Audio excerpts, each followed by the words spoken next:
Hello, hello, everybody.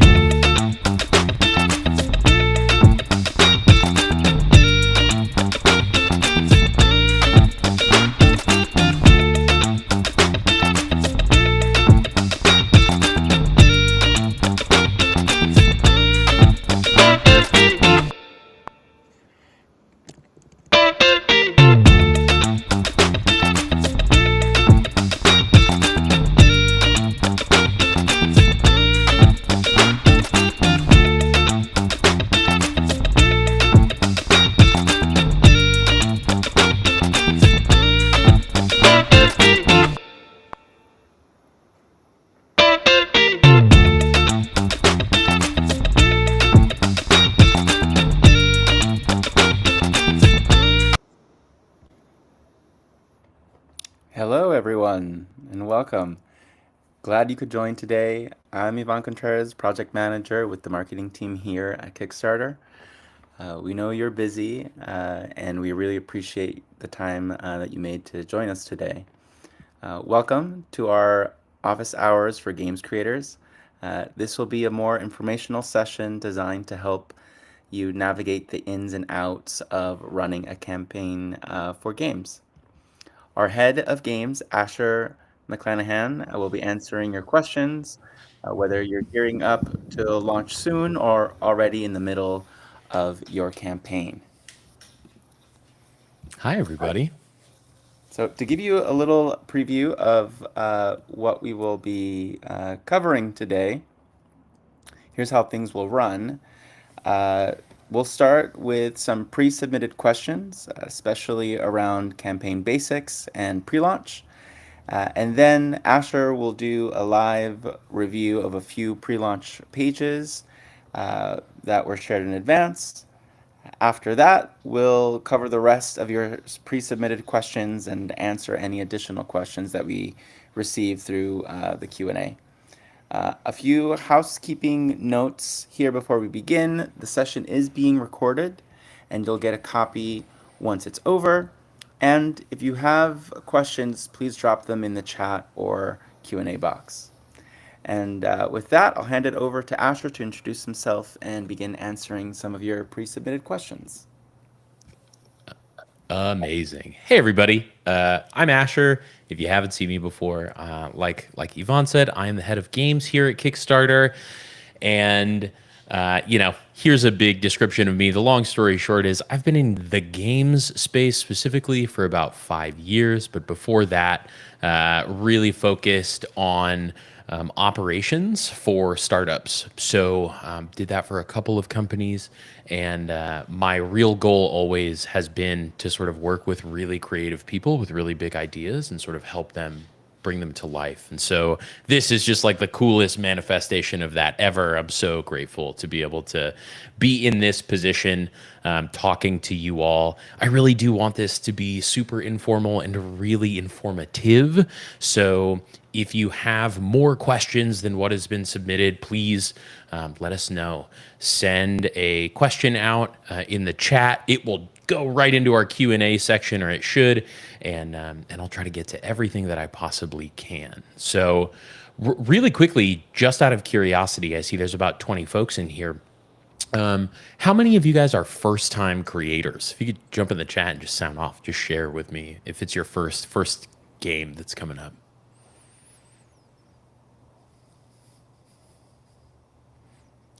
Rad. Okay. Oh, incredible. Amazing. This is super helpful so that I know how to respond to questions. So understanding that you folks, a lot of you, it's your first time running a campaign.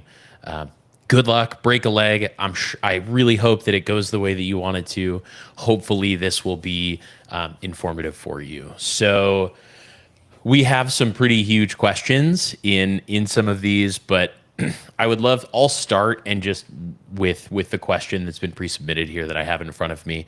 What are the biggest Kickstarter blunders?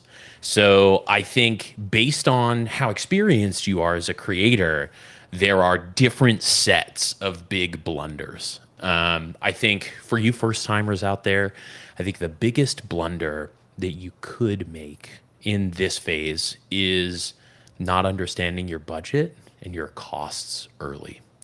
So if you're running a campaign, if you're in pre-launch, make sure you're talking to some manufacturers about what the cost of your goods is going to be. COGS, cost of goods sold. It's really important calculation. What you don't want to do is underprice your game such that you end up having to pay out of pocket to make this game come to life, because that's the point of Kickstarter, right? Like, we're here to help you bring this campaign to life, and it can be challenging to do that if you underestimate your costs and consider that what your manufacturing costs are not necessarily inclusive of things like freight, right? You have shipping to get it to original people and freight. And that freight is getting it from your manufacturer to your fulfillment partner. So keep that in mind. Make sure you understand your costs and everything that goes into making your game, and think about that when you're pricing your game. Don't overprice the game either, right? We don't want to go over it. I think some of the other things are not focusing in the pre-launch phase. Your pre-launch phase is so important. Making sure that you are finding the community of people that are reacting positively to your game before the campaign goes live is one of the most important things that you can do. Kickstarter as a platform, I've said this before if you've seen me talk about this kind of thing, but it's important to understand that Kickstarter as a platform is an accelerant to a fire that you start. It is not a fire starter. So in this pre-launch phase, we want to make sure that you're getting the word out about your game, whether that's through playtesting or social media posting or community engagement on places like Facebook and Reddit, or paid advertising. For a lot of larger creators, paid advertising is a big part of it.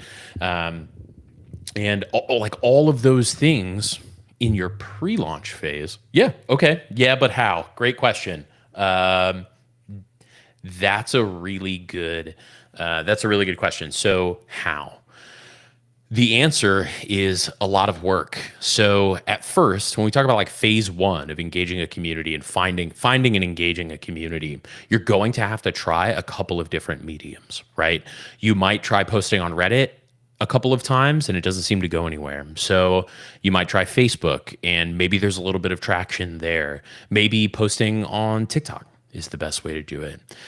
Conventions is another great one. So having play tests that people can demo and give you feedback on.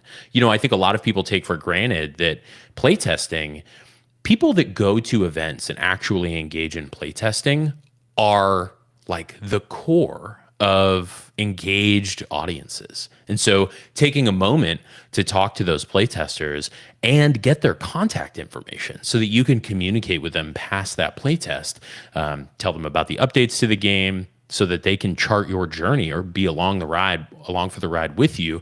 So important and so valuable. Paid ads, obviously a little more straightforward, pay for advertising.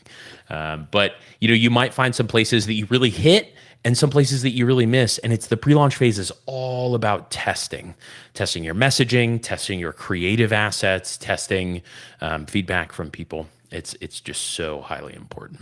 Okay, let's see here. Looks like I have another pre-submitted question. How do I create a following and convert followers to backers? I saw another question about conversion too. So it's really important when you're in that pre-launch phase and you're acquiring followers to take a moment and make sure that the followers that you are aggregating are actually the people that want to engage with your game. And I say that to mean there are lots of places that you could go and collect followers. That doesn't necessarily mean that casting that super wide net and just aggregating as many followers as you can, no matter where they are from, is particularly useful, right? So let me think of a good example here. Let's say you are creating a tarot card-sized game, right? So you have a card game that is tarot sized. You have a lot of great art, and you're trying to get your pre-launch followers. and you post in on a website or in a newsletter or on a subreddit about games for playing cards, you might get followers from that, but that core audience's affinity is largely in 52 card deck playing cards and not in card games that do not involve those. So we want to make sure that when we are advertising in our pre-launch, organically or in paid ways, we want those affinity groups to be really highly targeted for the types of games that they want to play. We want to make sure there's a perfect match there. So how do we convert them? Well, I think, when we look at aggregating those followers, right, all of those places that I talked about, when we talk about converting them, that all is about how you are narratively explaining your game in the campaign page. And that's why I said testing your messaging is so important in the pre-launch phase, right? Because you will aggregate pre-launch followers, and no matter how many you have, every single follower that you get, pay attention to the ads that you have live or the posts that you've done that seem to be aggregating the most followers, because then we know what messaging is working most effectively, and we want to take that messaging and apply it to the campaign page so that when people get to the campaign page, they are being spoken to, like you are telling a story that connects with them because you've already proven that out in your pre-launch phase. And so it's really, really important that you understand what it is that people like about your game, which is another thing that you should pick up in playtesting. One thing that I tell a lot of creators is take a moment when you're playtesting and ask people how they would describe the game. Because when you're in it, when you're designing a game and when you're working on a campaign page, you have a description in your head, but oftentimes the way that other people, your backers, your consumers would talk about your game is perhaps a little bit different because they are thinking about it differently than you are as somebody who is the creator. So it's often you get really great simple explanations from people in playtesting that you can use in your messaging. Okay, let's see. Can I use Kickstarter to build an early grassroots fan base that helps my project grow? Yes, to a degree. So like I said before, when we look at campaigns and the pre-launch phase, Kickstarter will bring you, crowdfunding nerds says somewhere between 30 to 40% of your backers, right? So, and that appears to be true in my, when I look at the data as well. So you'll get a nice boost of backers. And Kickstarter, it's important to frame Kickstarter through a marketing lens sometimes when we talk about that early fan base. So Kickstarter is almost necessarily, because of the platform, all of your earliest adopters, right? And so those people are the people that really want to become your game's evangelists throughout the life cycle of that game. They're going to be the first people to support you financially. They're going to be the first people to get updates about when it's coming, what's happening with it, any updates that you're providing about like game design or changes or anything like that. And they're the first people that are going to have the game in their hands. So Kickstarter is an amazing place to cultivate and sort of aggregate all of those people that are huge fans of you and that want to support you in your game really early.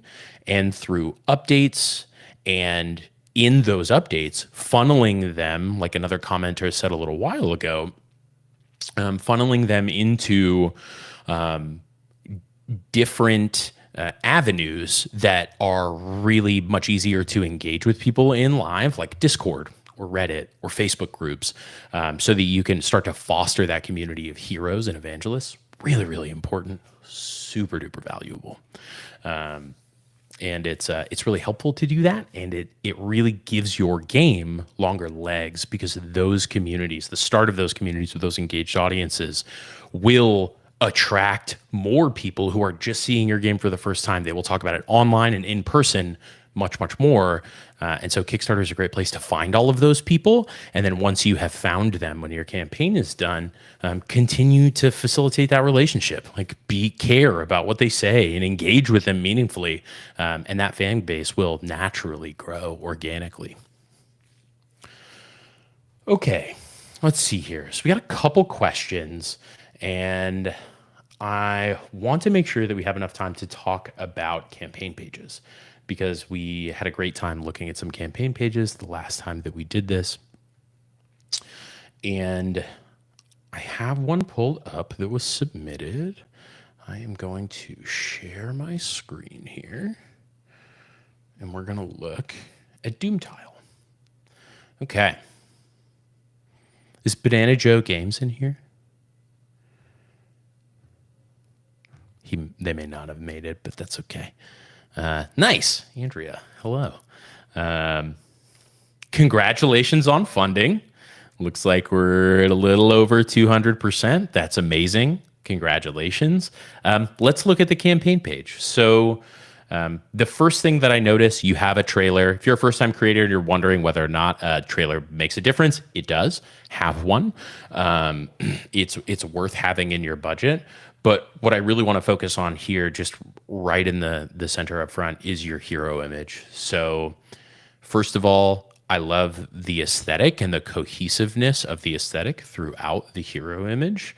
Having the physical product on a table, a mirrored table no less, great creative choice. And then also kind of sharing with us really early what the vibe is, right? There's like a VHS element in here. We have a lot of sort of vapor wavy colors. We obviously have the word doom and some skulls in there, right? So it's really nice. You've really effectively painted a narrative picture of the campaign right at the start, which sets the stage for the rest of the campaign. And so moving into the story, yeah, this is great. So I love when our opening graphic, the first graphic that we see, tells me the very basic details that may or may not be deal breakers for me as a board game consumer, right?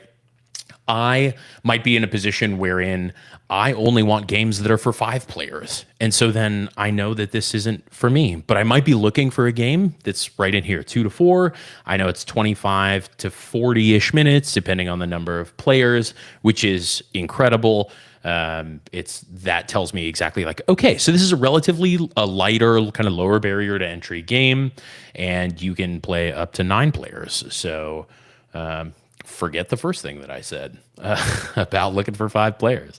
And I'd say, yep, okay. And then you're telling me sort of what the basic price is so we can get that out of the way and I know what it costs. Oh, I love the color shift here. Design aesthetic, really wonderful in this page.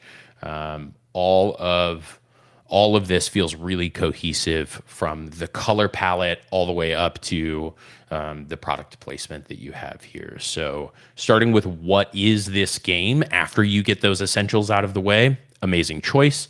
I highly recommend that. So we don't want to talk too much about the game before we show people the game on our Kickstarter page, because the functional reality is we want people to feel immersed. Kickstarter is the first place that people will really meaningfully interact with your game and what it is. And it's really, really helpful when you can immediately share with people like the vibe of the game so that they can more deeply understand and put themselves in a position where they are imagining themselves playing this game.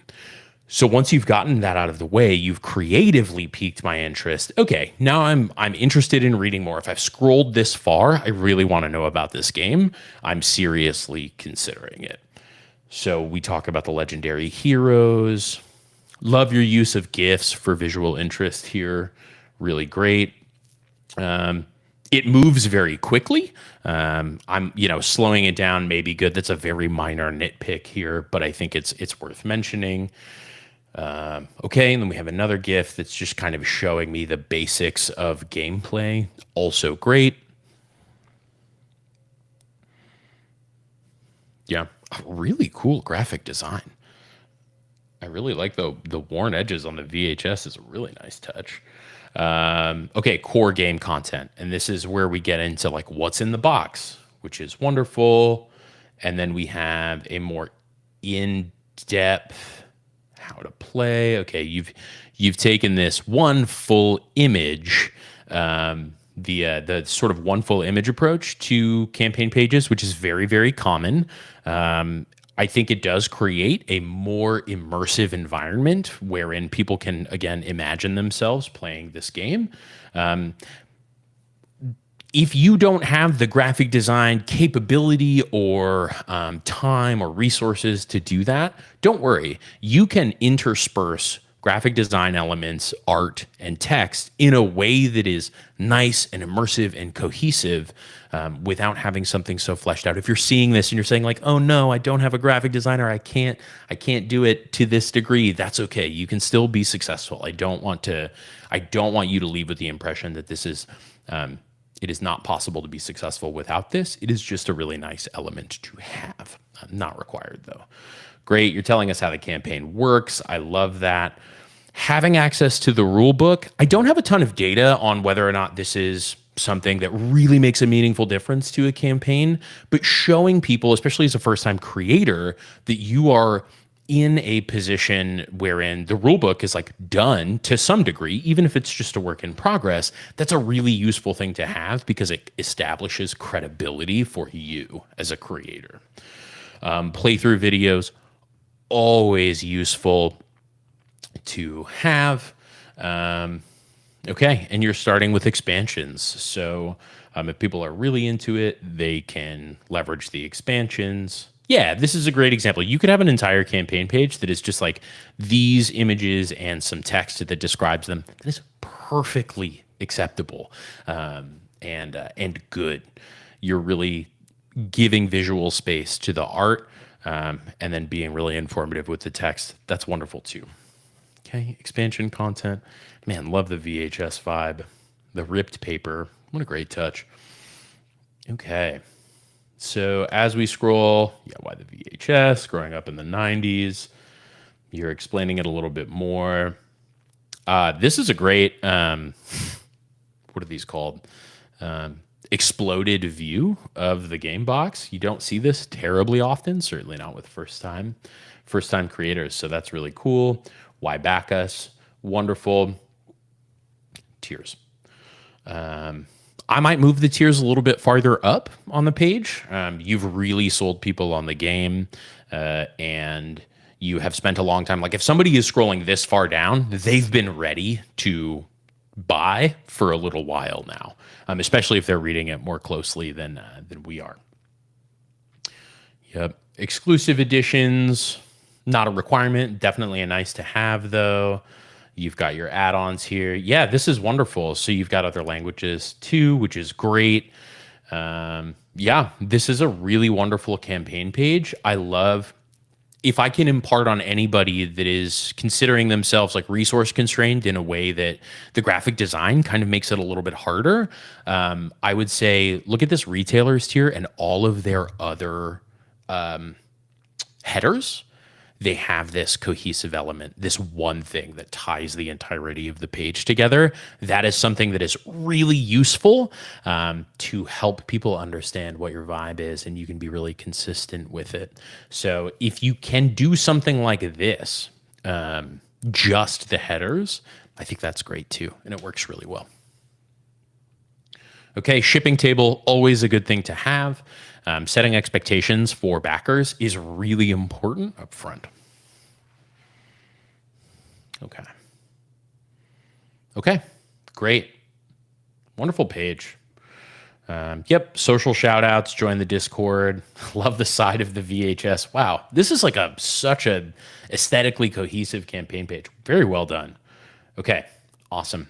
While I'm pulling up another one, I would love, I'll answer this. What are some ways to market your game build when in the prototype and early phase? Playtesting. It's all playtesting. Heartily recommend anytime you have an opportunity to playtest the game, playtest it. Get reactions from people. And and get those folks' email addresses.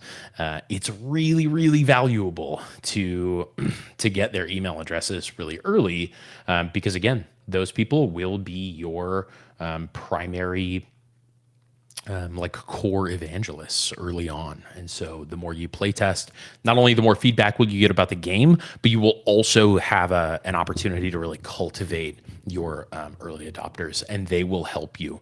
It's incredible how much other like early prototypers and play testers and early backers and followers of your project will be willing to help you because they just want to see you succeed. Lean into that. Let people help. Okay, I have a couple more pulled up here. Let's look at consents.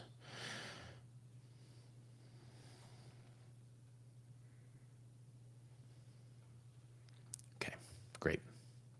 Okay, let's see. Is Angelina from Consents here? Yeah, looks like Angelina might be. Rad. Hi. Okay. So let's have a look at consents. Love that you have a video. Love these sort of astral elements that you have to the cards. Again, you're like really starting to paint a picture of what the sort of vibe is. You've got your whole color palette on display in this initial. It is a rendering, which is totally totally reasonable. Your prototypes that you have, if you show them a little bit farther down below, can maybe that will help. I would say if you ever have physical product, it's useful to share that physical product in your hero image just so that people can see it. I've been in positions where that's not the case, and that is okay. But it's worth noting that it is a helpful thing to have. But I really like the aesthetic that you have going here. Oh, and you're a UX designer. How about that? No surprise there. Okay, great. So a consent-based card game for couples, friends, and thoughtful players. We have that at the very top too. So I'm interested in maybe some feedback. Might be like slightly adjusting this verbiage to be maybe reveal a little bit more information about the game. But it's a great hook. Like it's a great one-line hook. So I would call that like a very minor piece of feedback. Oh, here, and a great example of like image text working. So I love this question that you posit here. What makes a friendship or a romantic relationship truly intimate? And you are sort of walking through what that might look like. Again, the what's in the box, really great. I might even consider having this even. This would be interesting if it was all one image, just because I'm a little bit more likely to scroll through the visual consistency and get through the first image. I'm not sure what your attrition rate, like how many views you're getting are, but I would wonder if that would help with any attrition you might be experiencing. Okay. Love the what's in the box. Very easy to read, very simple. We have multiple themed decks. This is great. Telling me very basic terms about the game. That's really useful. Love your like value proposition, by the way. Creating more connection is wonderful. Yeah, this is good. What makes it different from other question and action games? I might move this the why we made it below how it works, just because this how it works is really helpful to give me an early sense of what this game is. And so if we can do that, the sooner that we can sort of tell the story about the game, which you have done to some degree so far, the more likely people are going to be to want to support you. So great. I love that you're including playtesters here. That's really wonderful. Why Kickstarter? Yeah, okay. So we're down into the sort of nuts and bolts of it all, which I love. So I think if you are able, if you can share with people via images what the rewards are. So the 10 exclusive bonus cards is a useful thing to talk about and to show people what those look like. Like, do they have a different treatment? Do they look different at all? And then in your collector's tiers, there's a little bit more there. It's useful to show people visually what it is that they'll be backing, just so to make sure that they actually read it. Sorry, let me turn my camera back on. I gotta get that fixed. Okay, and then we have shipping and taxes. Again, wonderful. This is great. Okay, cool.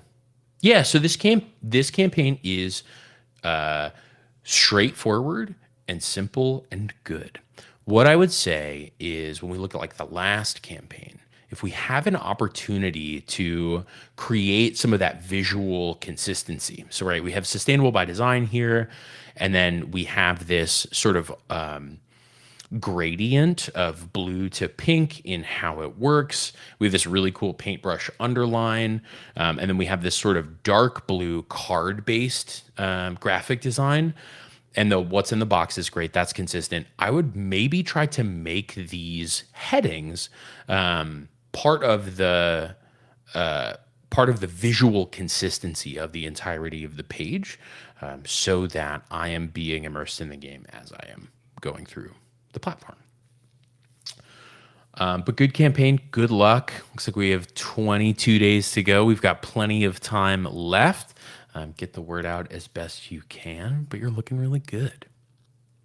Okay, let's see. Do we have any other? I'll stop sharing this for a moment. We have a couple questions. Timing, mid-January, stronger for games? Okay, I have been thinking and talking a lot about timeline of launch.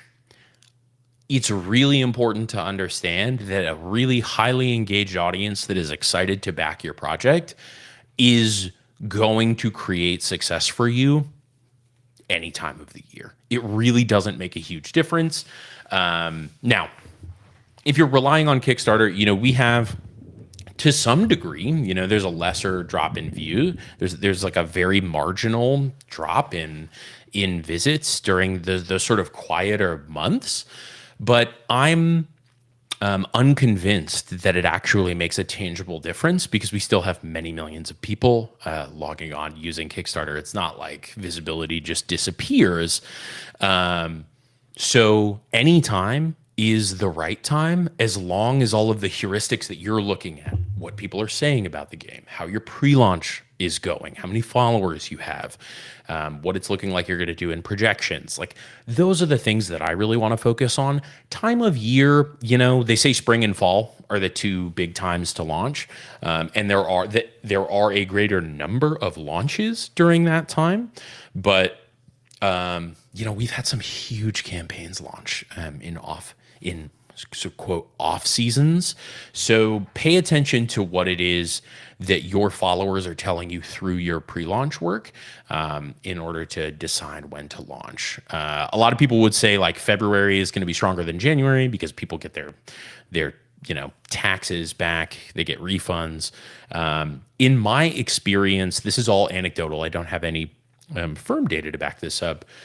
I think early adoption, generally speaking, when we look at like the technology curve, people that are early adopters of products, generally speaking, have a little bit more like economic leniency than other folks, right? They're ready to, on Kickstarter, they're ready to buy something and not see it for a year or more. And as a result, I think they're a little bit more resistant to the sort of economic pressures of things like the holiday seasons. And, they're maybe not quite so affected by the crunch of like a tax return or something like that. Agile, to answer your question about off seasons, like midwinter, like late November through kind of early January and like midsummer. That's sort of what creators will tell you is the off season. But generally speaking, great campaigns happen every single day. So I really don't I am not a person who will ever encourage somebody to run just because it is an on season. This isn't really a tourist business. This is like early adopters are early adopters no matter when they adopt. Okay. So let's look at this campaign.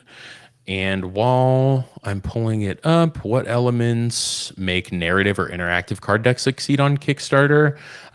It's all about showing what you're doing more than talking about it. So when we look at like narrative and interactive games or card decks or what have you, showing people the experience that they could have.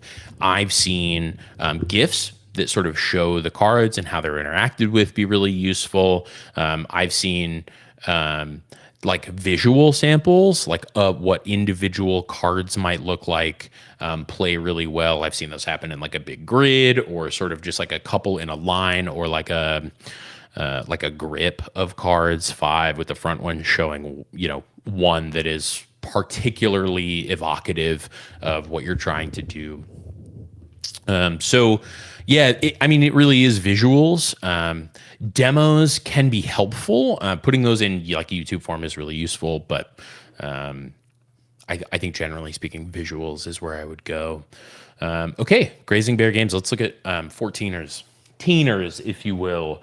Okay, you're launching in a little under 2 weeks. Good luck to you. Okay, let's see here. This is a pre-launch page. So, have they posted any updates yet? 413 followers might be useful to send that out. Okay, let's see here. I think this is I love the visual differentiation here of the blue sky with the details of the game itself, right? Those like, here's what I need to know to make a purchase decision right at the top. Great. 30 to 45 minutes, light game, 1 to 4 players, age 12 plus. Perfect. That's what I need to know. You've broken it up with a great visual. Love the creatives on this. I'm seeing like a unique card format that is 4-sided, or 3-sided, which is really interesting. So I want to learn a little bit more. Summit Colorado's 14,000 foot mountains. This is very cool. Increase your options and challenges, right? You've told me what the goal of the game is going to be. So like, is that a niche that applies to me? How does this game actually play in its sort of simplest, sub 50 word forms? Rugged beauty of the Rockies. Yeah, wonderful. Talking about the illustration, it's obviously a very strong part of the campaign. So really leaning into that is great. Another thing that's really interesting here that I want to mention, that I think about a lot when I think about resource constrained creators that maybe don't have a ton of money to build out a really, really exceptionally fancy campaign page. If you have art that you've made for the game, use it on the page.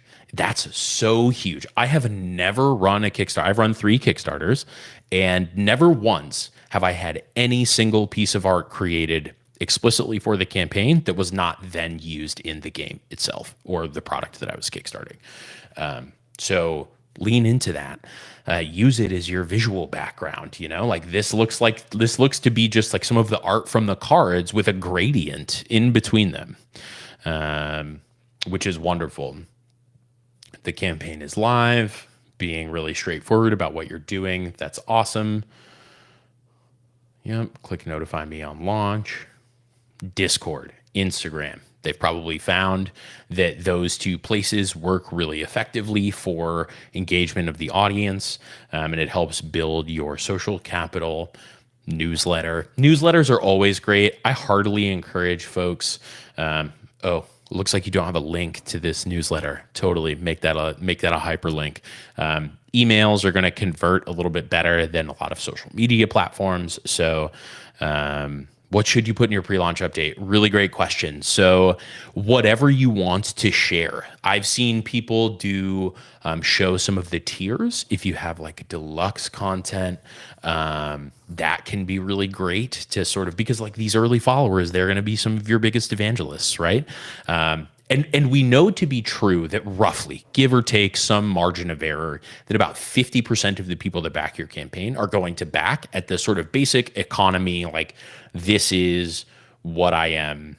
This is the core game and nothing more. You'll have about 50% of people that back at that level. So finding ways to encourage them or get them excited about those higher tiers, so that you can bump up your average pledge value and your unit economics are a little bit more viable, is a really important part of preparing your campaign. So if you have any creatives to show people, it's like a little bit more than what you have now, or you have like a gameplay update. If you have, creator content, that's great to add. This is a new feature, and I think that there is not a formula for it yet. You seem like you've got 400 people. Hopefully you understand what has resonated with those 400 people so far. Just give them a little taste and engage with them early on, and remind them, right? We're 2 weeks out. I might post something on Monday morning that just says, "Hey, we're 1 week away, a little over a week away. Just want to share with you some new stuff with the campaign." And then there will be one update that's available to people when the campaign launches, and they'll get a little bit more than they might have otherwise. So there's that. Let's see.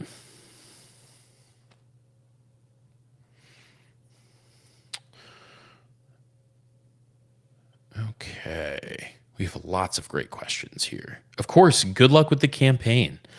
I want to make sure it looks like we have a really active chat. So I want to make sure that I'm getting to as many questions as I can. Kickstarter team, if you're around, I'm gonna float through these questions, but if you want to just throw one up, I'm also more than happy to just answer them as they come. Yeah, great. What should I focus on when writing my page? Mechanics, visuals, or tone? Okay, great question. The thing that you want to focus on most is your narrative. You are telling a story about why somebody would want to play and interact with this game.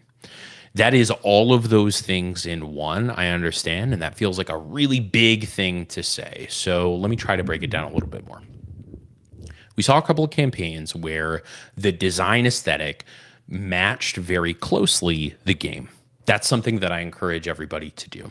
So if you have, it's October, if you have like a spooky game, bring spooky elements into your headers or your graphics that explain the game, right? Show me what the tone of the game is. Show me visuals whenever you can, and try to encase those visuals in the design aesthetic, right? So like, it is better to have, let's say you're doing, I'll use like a tarot card game again. It would be better to show, even if you don't have the physical, a rendering of the art of a tarot card in a card shape wrapped in a border that is thematically cohesive with the rest of the page and the game than it is to just show the art. Right, that would be showing me the tone of the game more than just the visuals. Weave mechanics in where appropriate, but don't over-index in the mechanics until you get farther down the page. Right, so especially if you have like a heavier game, it's important to share with people up front that like this is a 2.5 hour game. But a lot of people are going to be a little bit more reticent or like hesitant to dig really deep into those things before they really understand like what the theme of the game is, what the tone of the game is, because those things are very equally important to people, especially in like heavy games, what have you. So what I try to do is help people feel the game through just your graphic design elements and the visuals that you share. And interspersed inside of that tone development in those graphic design elements, put short, sweet descriptions of what you are doing, or what the game is, what the mechanics are, etc., where it feels appropriate and not too overwhelming, especially if you have a lot of mechanics or there's a lot going on in the game. Try to distill everything down into really quick bite-sized pieces of information so that we're not overwhelming anybody. Because at any given point, what you don't want to do is lose somebody in 3 paragraphs of text and they decide, this game just feels too complicated for me. We want to be really simple about the description of our mechanics so that we move them to the right side of the page where they can talk about tiers.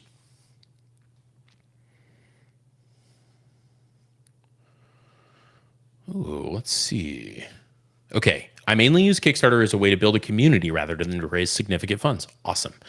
However, I'm wondering if we set the campaign goal very low just to ensure success, could that come across as suspicious or hurt our credibility? That is an amazing question. The answer, so far as I have seen, is no.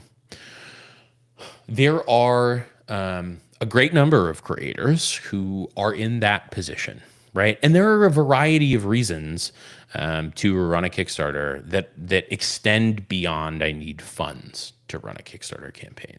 And I think it is important to sort of celebrate those just as much as we do. Like, I need the funds to do this. Sometimes you need to build the community to do this, or you want to engage the community in the building of the thing, which is like something that Peak Design, who runs huge design projects, they really want to incorporate the community into the development of their products. And so Kickstarter is a great way to do that.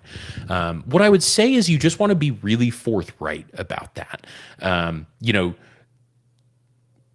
Help making people feel like you have a $5,000 goal, but you're making a game that is obviously $100,000. As long as you're not saying like, oh, we desperately need this $5,000 to make this game happen, in your why Kickstarter section, I haven't seen anybody lash out at that or be upset about it.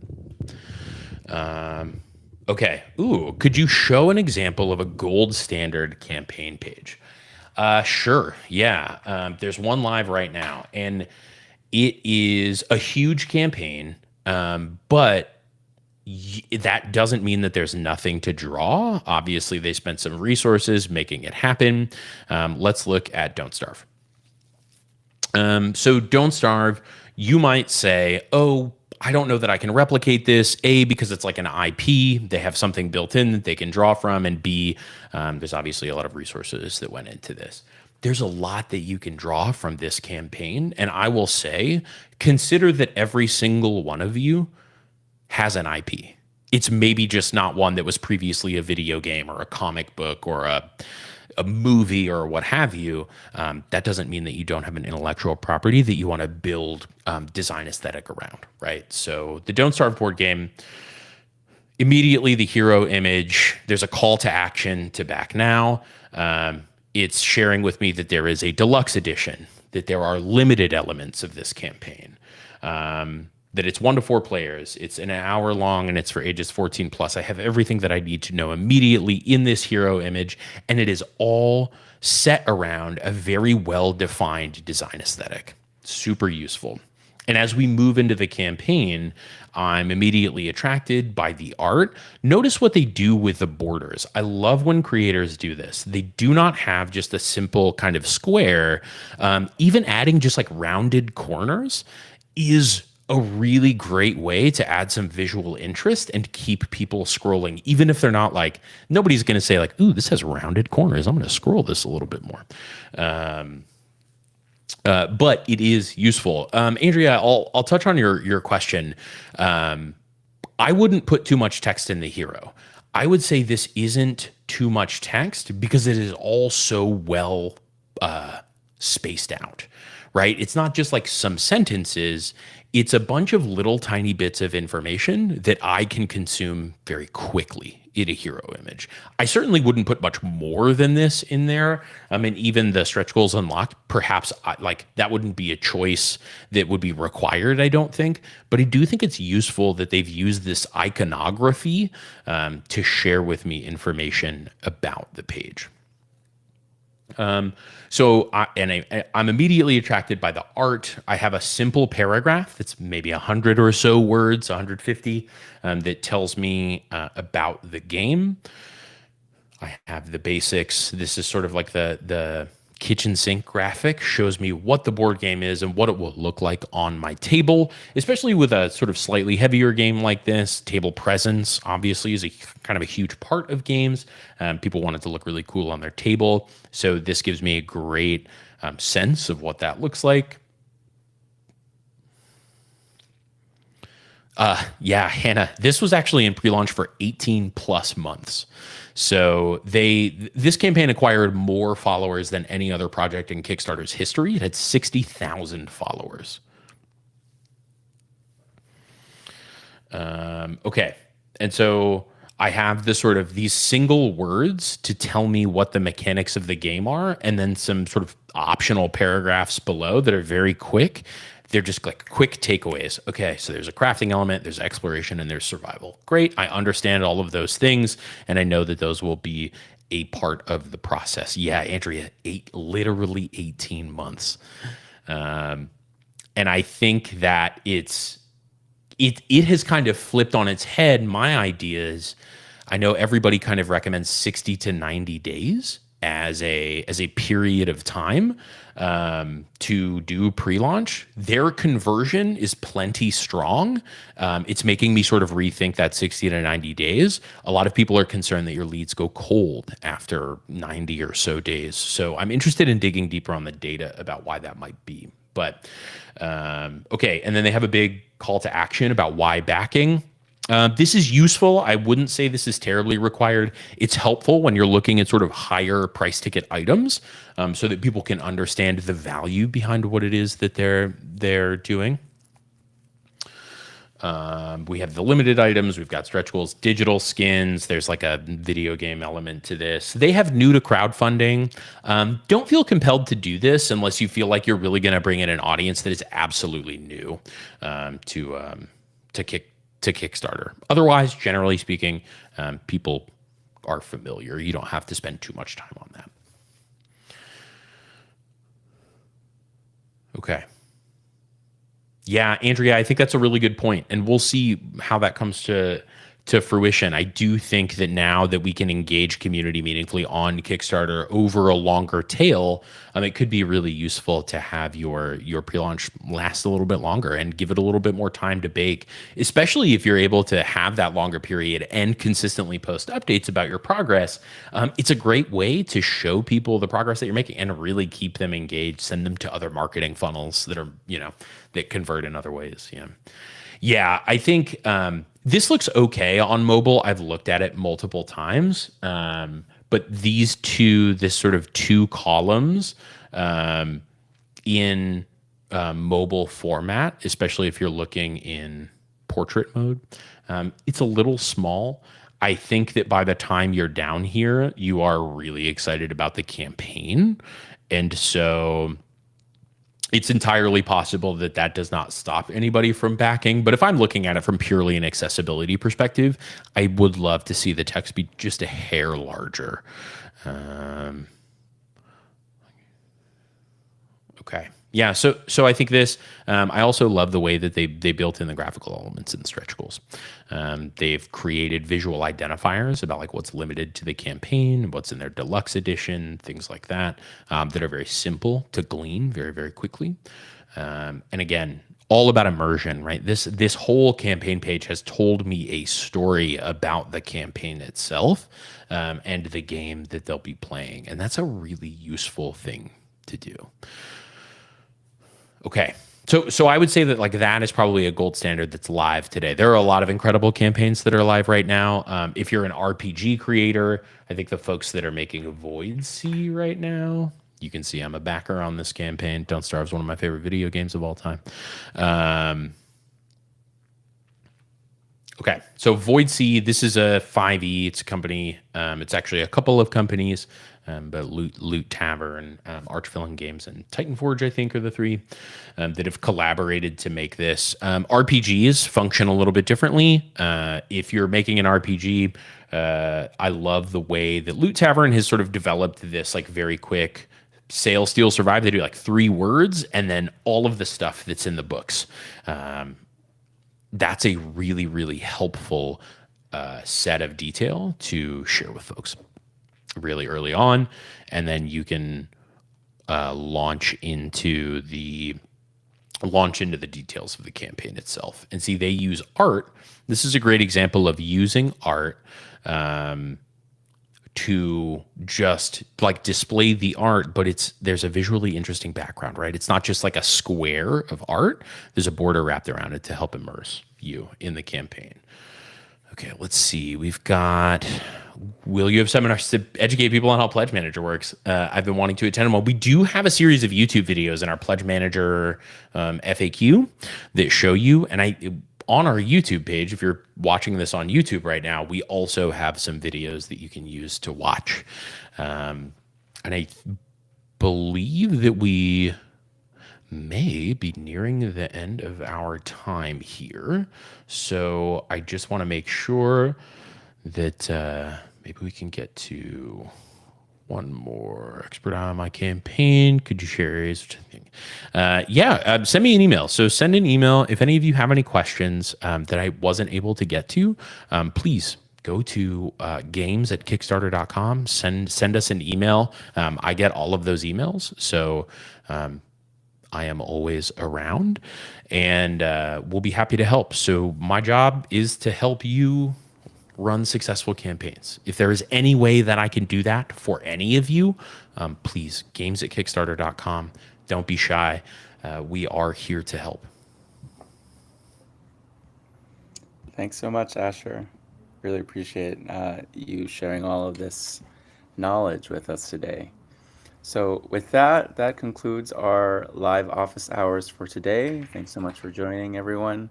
We hope this session has been helpful as you plan your next project on Kickstarter.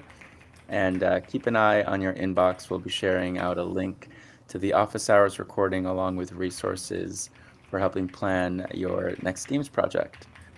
You'll also receive our monthly creator newsletter packed with the latest product updates, tips, resources, and details on upcoming webinars and events like this one. As Asher mentioned, if you'd like to stay connected or have any other question, you can always reach us you can always reach the games team through our games Discord channel or by emailing games@kickstarter.com. We'd also love your feedback. So after this session, please take a few minutes to fill out our short post-event survey, and your input will help us decide if we should host more office hours like this in the future. Thanks again for being everyone here, and we can't wait to see the projects that you'll bring to life on Kickstarter. Bye, everyone. Good luck on your campaigns, everybody.